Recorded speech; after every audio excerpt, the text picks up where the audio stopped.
Quem conhece e ama os animais sabe o som que cada um faz. Então vamos nessa brincadeira. Eu falo o nome de um dos animais, você imita o som que ele faz. A vaca, o cavalo, o pato, quá, quá, quá, o sapo, macaco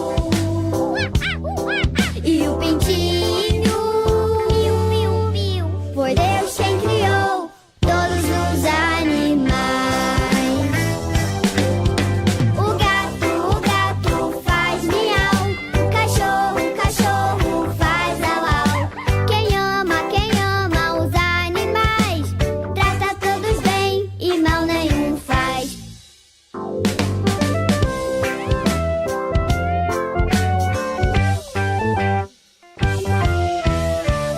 A abelha, o porquinho, a galinha.